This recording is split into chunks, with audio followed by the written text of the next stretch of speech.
Hello friends, എല്ലാവർക്കും ഓൾമാസ്റ്റർ Malayalam YouTube ചാനലിലേക്ക് സ്വാഗതം. ഇന്ന് ഞാൻ എത്തിയിട്ടുള്ളത് ക്ലാസ് 9 അടിസ്ഥാന പാഠാവലിൻ്റെ ആൻസർ കീ ആയിട്ടാണ്.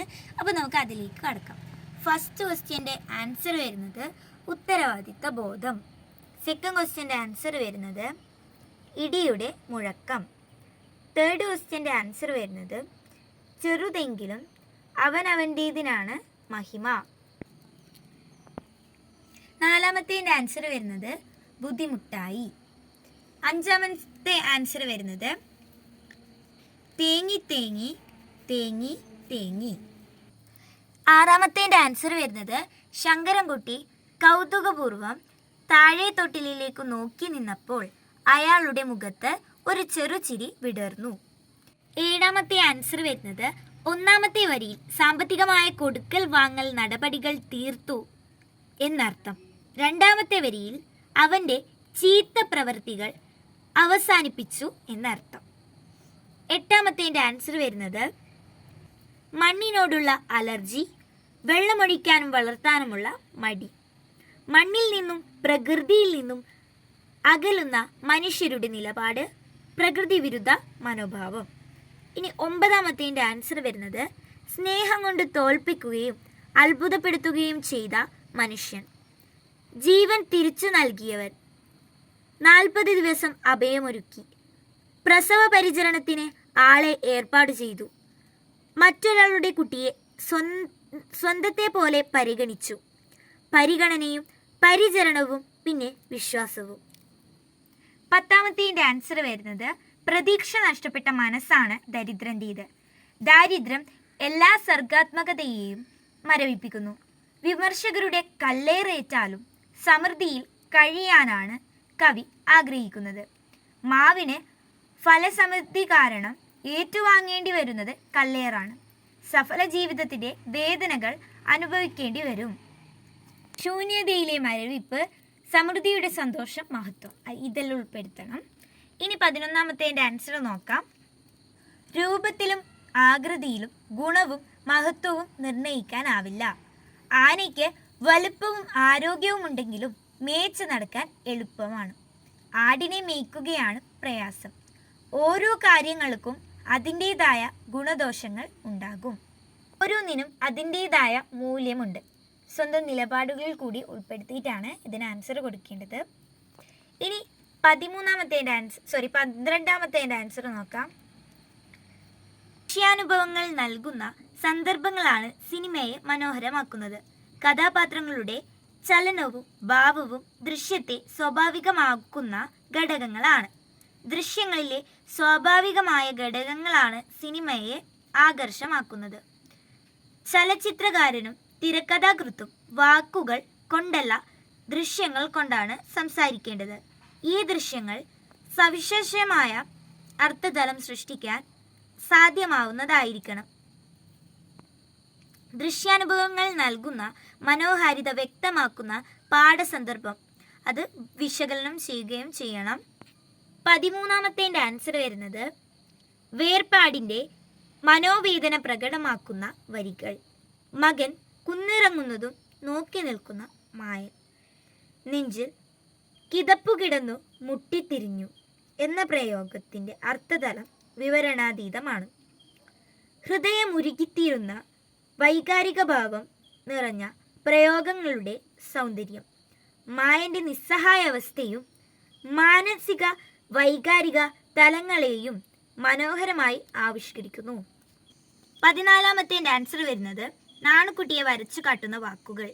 ആനകളുമായുള്ള നാണുക്കുട്ടിയുടെ ബന്ധത്തിൻ്റെ വില ചുരുങ്ങിയ വാക്കുകളിലൂടെ അവതരിപ്പിക്കുന്നു. പ്രാസമൊപ്പിച്ച് നർമ്മത്തിൽ ചാലിച്ച് വാക്കുകളിലൂടെ രൂപപ്പെടുന്ന കഥാപാത്ര ആവിഷ്കാരം. വമ്പന്മാരായ പാപ്പാന്മാരുടെ കുലത്തിലെ അവസാന കണ്ണി തുടങ്ങിയ പ്രയോഗങ്ങളിലൂടെ കഥാപാത്രത്തെ ആവിഷ്കരിക്കുന്നു. 15ാമത്തേൻ്റെ ആൻസർ നോക്കാം. സ്നേഹത്തിൻ്റെ മഹത്വം. അതൊരു പ്രഭാഷണമാണ്. മുകളിലുള്ള പ്രസ്താവനകൾ വെളിച്ചത്തിൻ്റെ വിരലുകൾ നിന്ന് എടുത്ത് അതിൽ ഉൾപ്പെടുത്തിയിട്ടാണ് എഴുതേണ്ടത്. അപ്പോൾ അഭിസംബോധന ഉണ്ടായിരിക്കണം. സ്നേഹത്തിൻ്റെ മഹത്വമാണ് വിഷയമായിട്ട് വരുന്നത്. മനുഷ്യ സ്നേഹത്തിൻ്റെ ഔചിത്യമാണ് വെളിച്ചത്തിൻ്റെ വിരലുകൾ. മകൻ യാത്ര പറയുമ്പോൾ അനുഭവിക്കുന്ന മാനസിക സംഘർഷം. ഹൃദയത്തിൽ നിന്ന് കെട്ടുകൾ അഴിഞ്ഞു പോകുന്നതായി തോന്നുന്നു. ഹൃദയത്തിൽ നിന്നും പറിച്ചെറിയുന്ന വൈകാരികത. ഹസ്സന്റെ സ്നേഹസാക്ഷ്യം. ആമിനയുടെ നന്ദിയുടെ പര്യായമായ വാക്കുകൾ. സംരക്ഷണവും പരിഗണനയും പരിചരണവും ഒരുക്കുന്ന ഹസ്സൻ.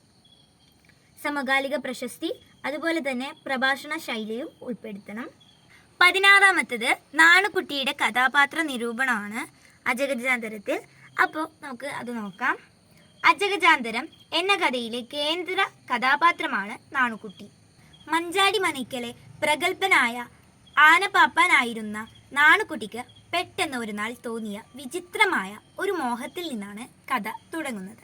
ആനയ്ക്ക് പകരം ഇനി ആടിനെ മേയ്ക്കണം എന്നതായിരുന്നു ആ മോഹം.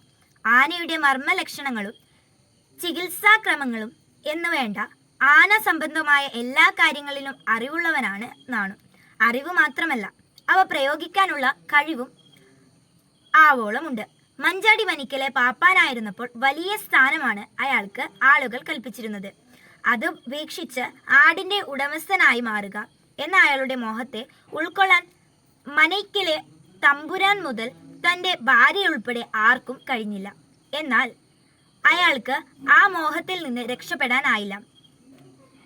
തൻ്റെ മോഹം സാക്ഷാത്കരിക്കാൻ ഏതു തടസ്സങ്ങളെയും നേരിടാനുള്ള ഇച്ഛാശക്തിയും ശുഭാപ്തി വിശ്വാസവും ആവോളമുള്ള നാണുക്കുട്ടി നാട്ടുകാരുടെ എതിർപ്പിനെ മുഖവില കൊടുത്തില്ല. ബന്ധുക്കളെ ഓരോരുത്തർക്കും പാകമായ കാരണങ്ങൾ നിരത്തി അയാൾ അനുനയിപ്പിച്ചു.